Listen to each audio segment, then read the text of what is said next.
What? No, I'll leave it on that screen. So yeah, it did look like it was a server I was on. Apparently, I need to add that to my fucking starting up checklist is to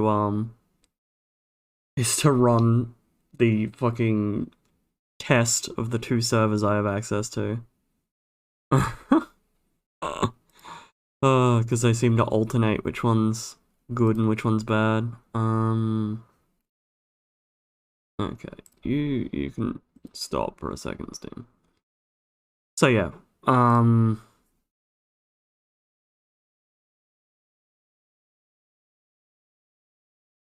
we're gonna be doing more Hand of Fate 2. The only downside is that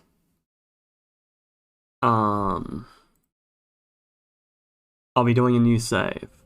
So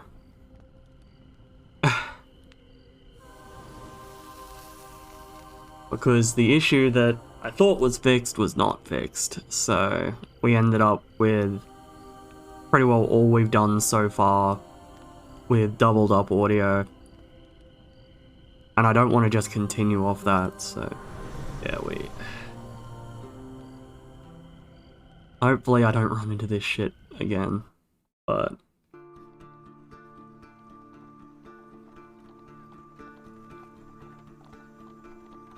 your memories are fading even now, gone to form the soul of the game we play. These pieces are new, as are the stakes.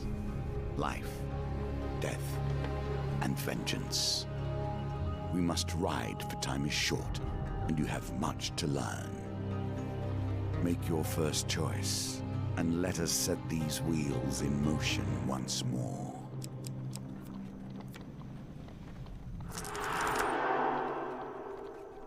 These cards represent your history and our game. We know where they end, for you are here. Therefore, these cards must guide you to my side. Let us see what the journey holds.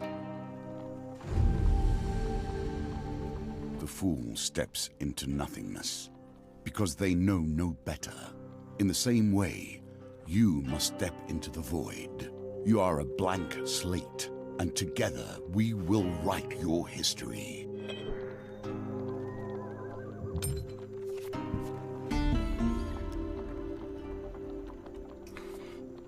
oh, okay.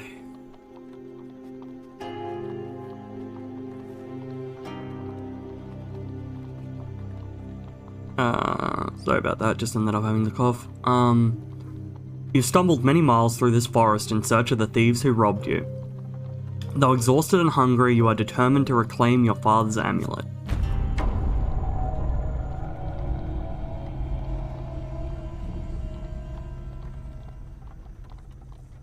Just 1 second.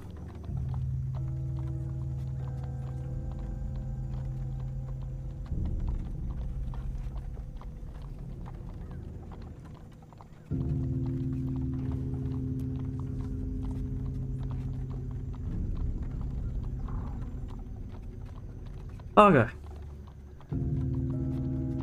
You finally catch sight of the thieves hacking at a large tree and arguing amongst themselves. Move closer to eavesdrop. Every element of the game has been improved, even those that seem at first glance familiar. Do not worry, you will soon understand the nuances. Now, I'll say the same thing that I mentioned last time I played this. A lot of these games aren't technically chance. You can do them as chance, but they're not. Creeping forward, you overhear their leader spouting orders. It's simple, he says. The idiots walk down the road, you push over the tree and jump out. They'll be too scared to put up a fight and we'll get rich. Why don't we just jump out and stab them? One retorts. Another hooded figure chimes in, yeah, corpses don't put up a fight either. Frustration rises in the leader's voice. The Empire doesn't care if a few farmers lose some sprouts, but drop a corpse on the royal road and the place will be filled with soldiers before you've even spent the coin. We don't need that trouble. Now quiet, here they come.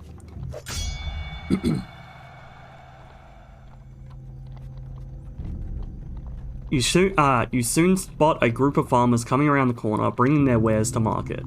The thieves fell the tree into the path of the unsuspecting farmers and leap out, weapons brandished. Give us all your food.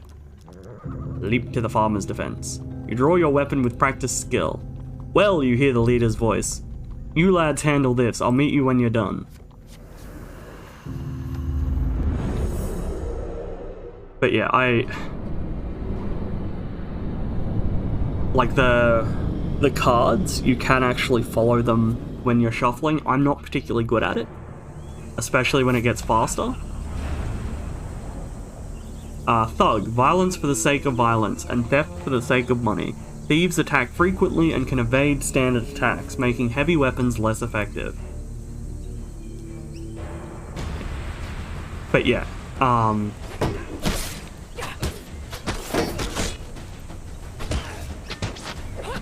a lot of the games of air quotes chance in this have a way you can game them if you're either good enough or you pay enough attention, one or the other. As I said, even though I mentioned that the cards can be followed, I'm not good at it at all.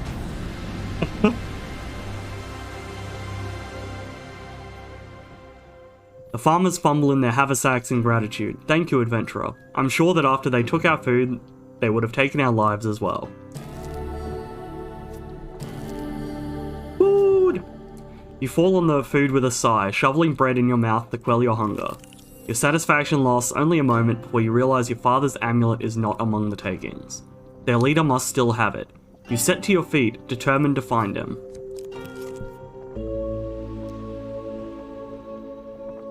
While enjoying a moment beside the fire, you spy a strange figure approaching your camp. It's a goblin dressed in what must pass for goblin finery.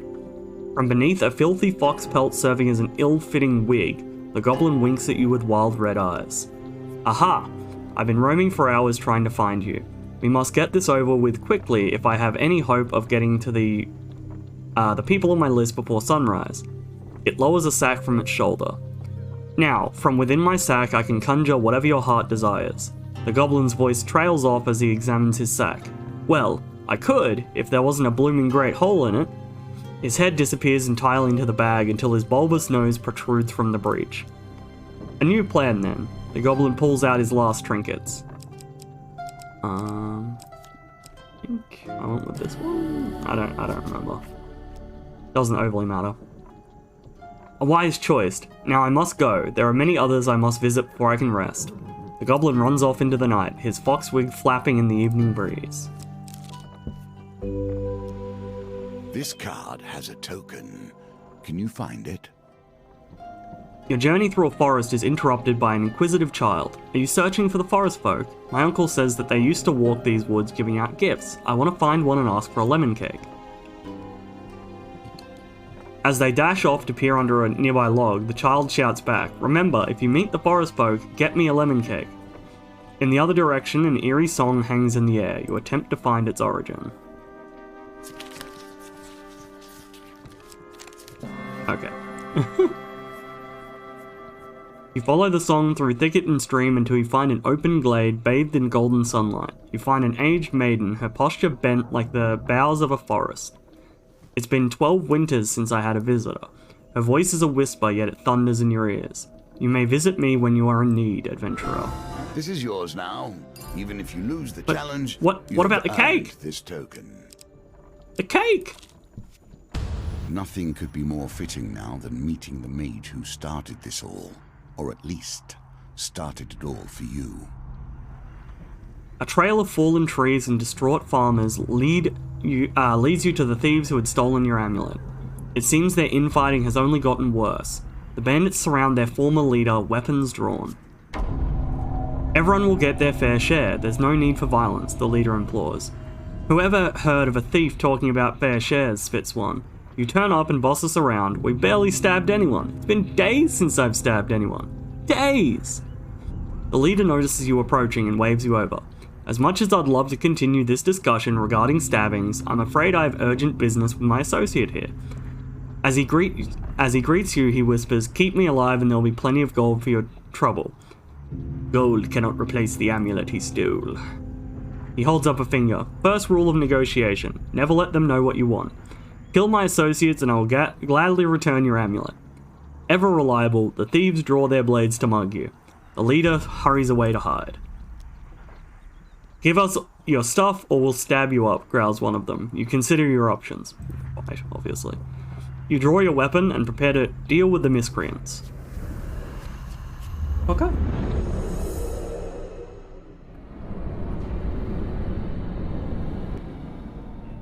Yeah, I know the only one I don't know how to game is the dice one, but I'm pretty sure there is a way to game it, I just don't know it.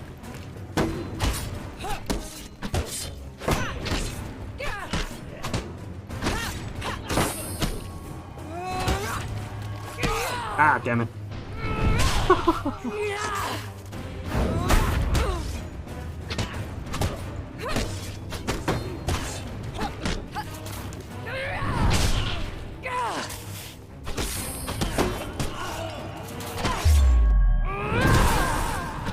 Okay. Yeah, combat is your usual, like Assassin's Creed-y, Ark Knight fucking style of combat, really. It's nothing too crazy. With the battle resolved, the thief leader nods in approval at the carnage before him. He holds out a hand. The name is Malcalypse, Bard Extraordinaire. His smile fades under your withering glare.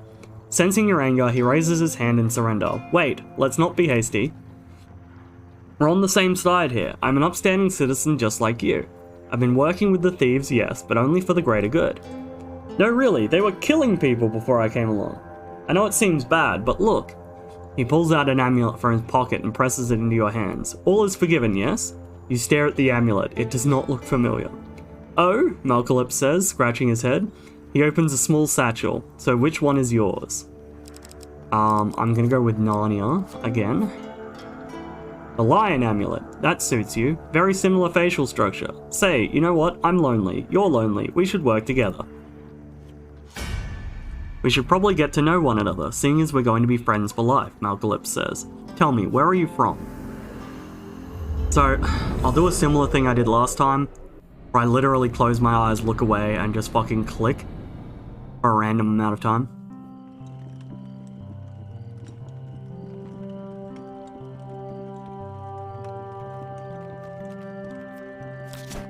Okay. How far? Okay, that's how fast I can click. Okay.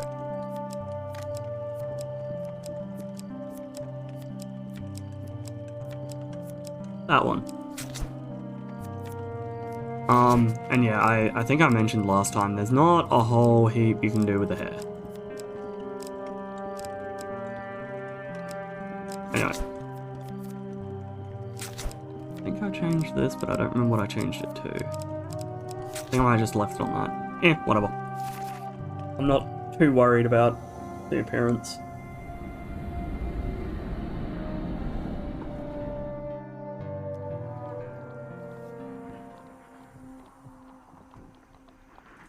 From the Reach, eh? You don't say. Good sorts from the Reach, very trusting. Oh, by the way, I mean we, friend, owe money to Vignis of the Thieves Guild. He's quite angry at us. We should journey to Meyrbridge together to appease him. Some gold might help. Although, come to think of it, I'm rather busy. Malcalypse eyes a pretty trader hiking up the road. So, it'd be best if you get the gold and I meet you there.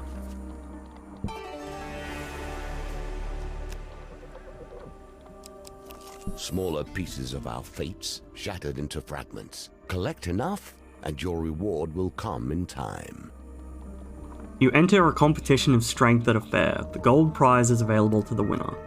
In the first round of the competition, your opponent is the diminutive Roland, a halfling from a traveling troupe of acrobats. And so yeah, this is the one that These dice are another small game embedded in our game. Really, buddy? This is one of the ones where I'm sure there is a way to game it, but I haven't found it. Or I haven't bothered to find it, one or the other. Both? dice are fair, and thus you have lost this round. You are shocked by Roland's strength. You learn not to underestimate acrobats or halflings. You take the lesser reward for losing in the competition of strength. When you return, a new contest will begin. The roads have become even more deadly since the Empire has come to power, despite their promises of the opposite. The road ahead is blocked by an overturned carriage and a woman calling for help. Please help, she cries. I've been robbed by a band of thugs. Is there anything you can do? Assist.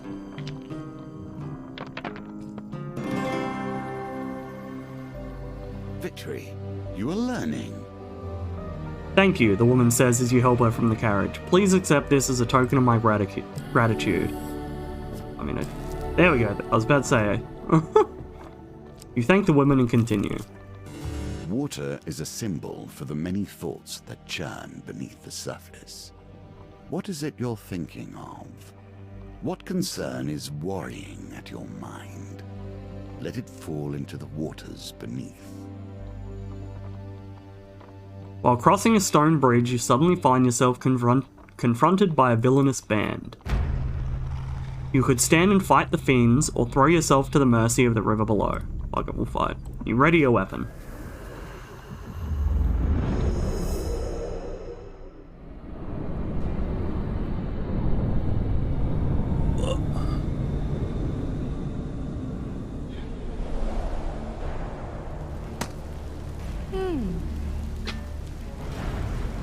Soldier's sword. Every hero must have a heroic sword by their side. This, however, is utterly ordinary.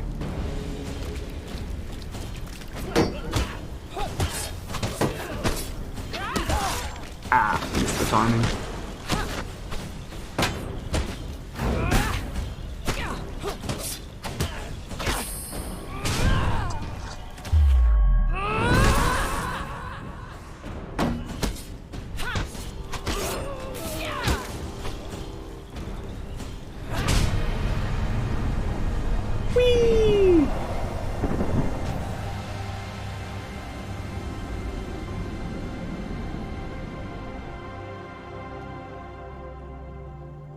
Having spilled your enemy's blood, you search the bodies for anything useful. Cool. I didn't really need the life. Okay. Celebrations in aid of what? You see how quickly the actions of the usurper are turned into tales for children. Near the Nearing the sleepy hamlet of Dulwich, you find the villagers in the midst of some kind of celebration. Much of the activity concerns a large paper and wood statue depicting a fearsome warrior looming triumphantly over a prone lizard man. Ask local about what is going on. Bradley Stablehand explains, in a bygone age, our town was beset by half men, half lizards. There was no food, no respite, and very little hope. Salvation came in the form of a nameless warrior who hunted the beast for little more than a handful of coins and a crust of bread. He smiles warmly at the festivities. We honor the warrior like this.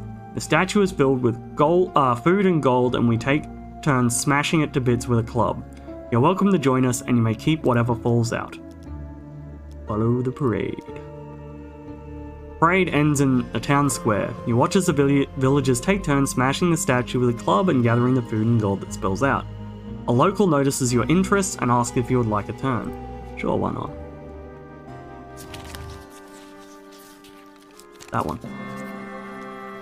The club strikes the chest of the treat-laden beast. Some gold falls out.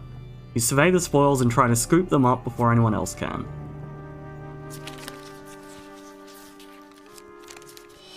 Womp womp. Before you can gather anything, a young child shovels the bounty into a basket and scampers off. With your turn over, you leave. Womp womp. Here we come to the end of the beginning. Running errands for mages. This will become a theme, I dare say. You arrive at Myrebridge as the sun begins to dip below the horizon. You find Malcalypse perusing a selection of cheeses by the market. Ah, if it isn't my good friend the adventurer. Did you bring the gold? Bigness has arranged to meet at the graveyard. Blah, blah, blah, blah. You wonder whether the spot was chosen for its seclusion or for easy body disposal. Bigness greets Malcalypse with a sly grin. Looks like you turned up after all, and with a lackey in tow. We had our doubts, you know. Bigness cracks his knuckles and giggles. Well now, Malcalypse, convince me. What's to stop me from cutting off your head today? You reveal your gold as Malcalypse scrounges in his pockets for some too. The skimpy satchel of coins lands at Bigness's feet with a clink that echoes in the dead silence of the cemetery. Things didn't go quite as planned, Malcalypse says, worry obvious in his voice. It's tough times all over. Purse strings are tighter than ever. I'm sorry, Mal. Bigness grins. The guild boss can't allow debts to go unpaid, especially from a heretic like you. That's actually interesting that changes. Because last time, we got lucky on the festival, and we actually had a lot more gold. And they actually didn't mention about heretic at all. Like, they basically said, you've been stealing from guild members, we can't allow that. So yeah, that's actually kind of interesting that some of the text can change. Bigness the Crazed. Treacherous and greedy, a dangerous combination. Anarchists throw flaming bombs that cause fire damage. Your armor is no use to you here.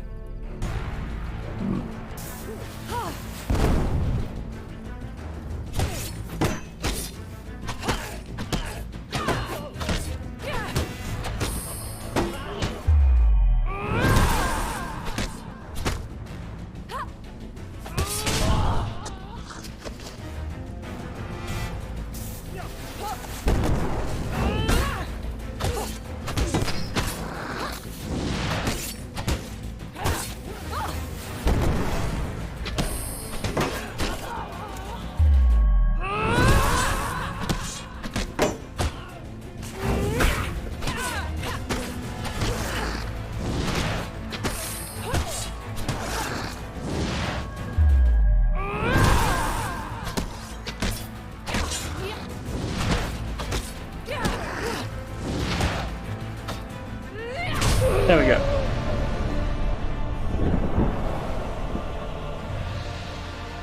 And yeah, so I did actually take a hit there, and that's because you do need to be a little careful with executing, because it doesn't, you have to get a certain way through the execution before you're like invincible to hits. So if you get hit too early, you'll still take damage. Malcalypse scratches his chin thoughtfully. It seems you could do with someone savvy to help you navigate these tricky matters of diplomacy. Like maybe killing everyone wasn't the best idea. Come, let us discuss our partnership over an ale or two. Well done. You have cleared the first challenge, and now we can move on to the next. So some new weapons, some new encounters, new companion. Shadow Beasts. Finding the Forest Folk, the Old Maiden. So this one's a throwback to Hand of Fate 1, where there's a similar card but she's young. Welcome to my challenges. Together we will traverse 22 paths of wisdom and despair in the hope of awakening. Nothing here is coincidence. The answer to every question is in the cards if you but look.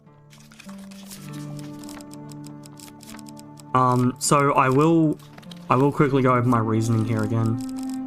New is the worst tag to still have on cards. So generally speaking, I'll try to get cards that have new on them first, just so you can actually look at them and know what they do. Because, you know, like this one, it won't tell me what it does. Whereas if I look at this one, it can tell me it's a dice gambit, I can gain gold. So yeah, generally speaking, you want to get the new off cards first, and then,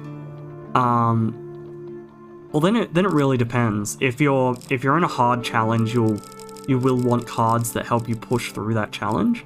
But if not, you go for ones with tokens, just so you can unlock more stuff. Anyway.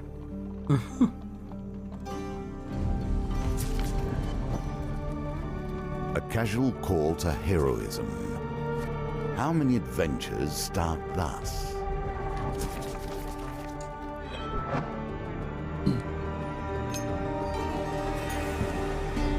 For 100 years I have thought about nothing but the game. I was defeated. It is true. I became complacent long before then. I thought I knew everything about the game and what it could be.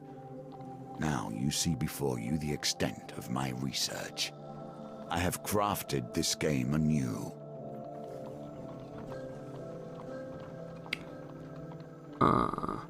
But yeah, since we're still pretty early, it doesn't overly matter what I pick card-wise. Your conversation with a fur trader is interrupted as Malcalypse arrives in a flurry. The whispers speak of trouble at the edge of the Empire. The town of Westwind is suffering from the Blight. Find out more. Ask about Empire protection. A small garrison is meant to be protecting the town, but apparently they were all either dead, missing, or drunk. What makes Westwind special? I travel far to escape the oppression of the Empire. Westwind gave me my freedom, and I intend to return the favor. Where is it? Westwind sits on the outer edge of the Empire. While the Emperor focuses on the capital, its nobles and merchants, those at the fringes, are neglected. Enough. You return to the markets and ask if any traders headed to Westwind might need an escort. There are 3 options. Stonemason, Food Wagon, Weaponsmith. I know Weaponsmith gives you a weapon. I actually...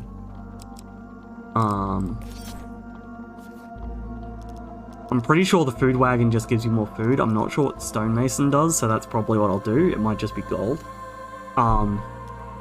One little thing though, you'll notice, because I switched to a sword, my token now has a sword and shield, as opposed to before where it had an axe. Nothing major, but... You hitch an uneventful ride with a stonemason. Okay, so it was just gold. Yep. You arrive at the town of Westwind. To defend the town, you'll need to locate as many Empire soldiers as you can before the Blight invades. Life itself, in exchange for life. As you hike through the mountains one fine day, you come across an injured traveler. Though he is clearly deeply wounded and barely moving, you sense something disturbing about the cloaked figure and approach with caution. You, mortal, come here, the creature commands, his voice rasping. I need sustenance to heal myself, and you will provide it. You draw your weapon, and the beast weakly raises its arm to defend itself. Spare me, and I will make it worth your while. Ask how. 3 days ago, I happened to feast upon one of your kind, a holy man of some nature, I believe, who could no doubt cure you of your wounds. Grant me a pittance of your blood to restore my strength, and I swear I shall bring him to you. We of the Lice never break our word. Why not? As you lower your blade, he suddenly lunges at you. Wait. Now throw him off. He takes a moment to regain his composure. You will not regret this. I would have recovered my full strength in time, I've no doubt, but I admit you have been a boon to me this night. He gestures at the darkness, saying, the humans who dared think they could best me in combat lie fallen in a clearing to the south. Their ambition was as foolish as their deaths were quick, but perhaps they had something that would be of use to you. The shadows seem to gather about his person until nothing remains. You set out with a flaming torch and soon arrive at the scene of the slaughter. A dozen armed men have been recently butchered here. Among the remains you find no decent equipment, just the tools of farmers and provincial soldiers. As you leave the carnage, you step on a blade hidden in the shadow of the grass. To the victor go the spoils. Do not wield a weapon you do not wish to see turned against you one day. There we go.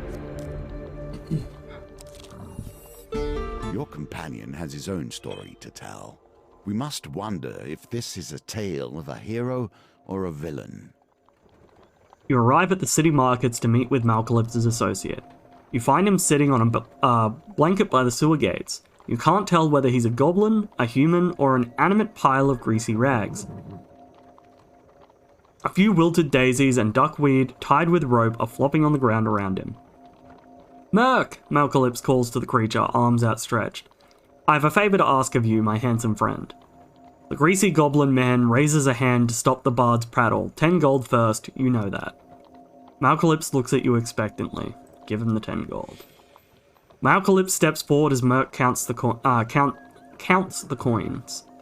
"Merc, old bean." The bard looks furtively around before quickly waving at his shoulder. "I require help in removing a certain illness." Merc considers Malcalypse for a while. That kind of information costs more than a few coins. You splutter indignantly. "I'll require a test of skill from her." He turns and points at you.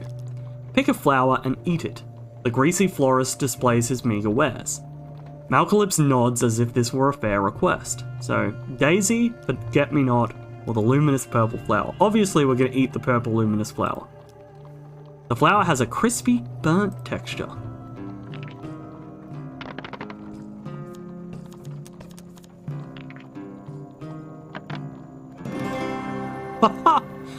Easy. Merc watches eagerly as you begin to choke. Malcalypse, for his part, shows some concern. Your eyes bulge in water. Suddenly someone begins slapping you hard on the back. You cough and a hard lump falls from your mouth. It's a solid gold statue of Merc. Malcalypse cheers while you catch your breath. Merc nods, happy with the results. He beckons Malcalypse closer. "Of those of us left, you should seek Ira of the Vale. She may know something of the cure. Last I heard, she's hiding out in the underneath." Let us discover what the next chapter in our dear bard's tale will be. "Oh no, not her." Malcalypse straightens his neck shawl nervously. The greasy goblin man giggles maniacally. "Yes, her. She'll likely eat your bones before she lets you speak. Now, if you'll excuse me, I have a business to run." With that, Malcalypse's associate turns away and hurls a bouquet at a shocked passerby. "Flowers, fresh flowers, buy 'em or I'll eat your eyes." Well, I mean, if you've got a business model that Supplies works. are running low. Make your choices carefully.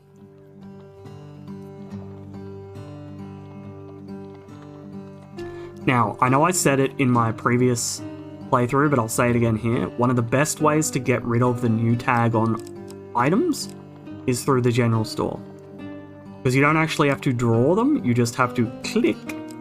And there you go, that's all the information. The new is now gone.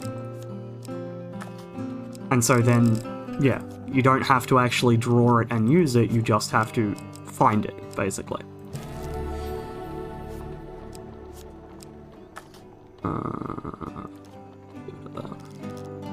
Leave! Now! The Empire reaches too far. The North has gone from a loose collection of tribes to something to truly fear. You find some Imperial soldiers strung up by Northerners. Fight to free them. You ready your weapon. Let's see if the mage can help you here.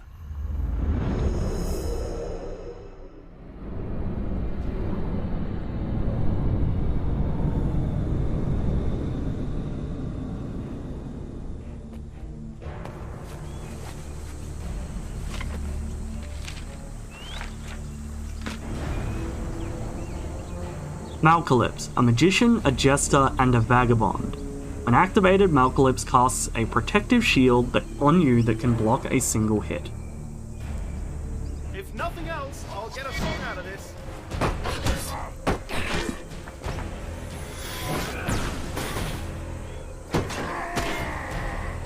Now, the funny thing that I've actually mentioned before, again on the other fucking playthrough, is that these guys only do their heavy attack like that when you hit them. So you can actually turn around and just block these guys, and it's actually safer for you than if you were to attack them.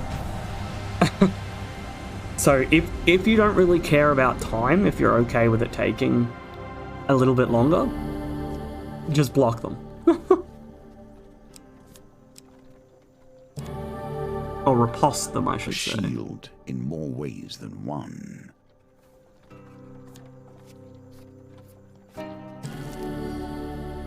Food. With the Northerners dead, you free the soldiers. Here we begin to see one of the small ways I've changed the game. Each challenge differs both in their rules and their objectives. Even those cards which were once the stairs now vary per challenge, as you will see. The Westwind Tower bell chimes feverishly. The town crier bellows. There's corrupted inside the town. They broke through the sewers and into Louse Lane. Our brave soldiers have gone down there to sort it out. You arrive to find Westwind's few remaining soldiers huddled at the entrance to its poorest area, Louse Lane. We cannot let the corruption spread. For the good of the town, we must dispose of anyone who has been tainted, even a little. Join the soldiers. You join in the fight against the corrupted.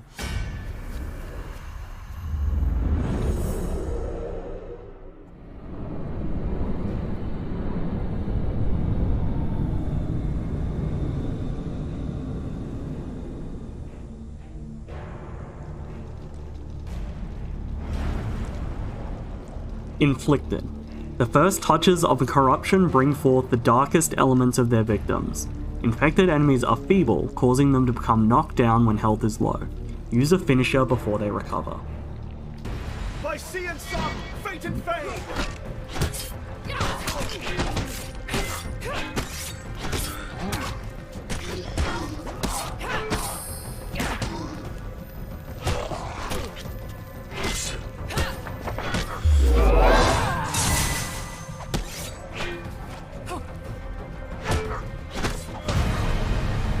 There we go.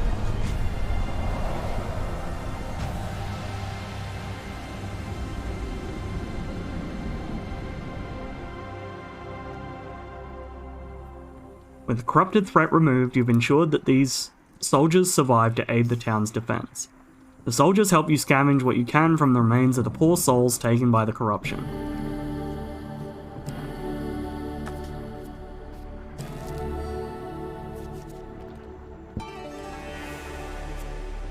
Now, I will actually quickly be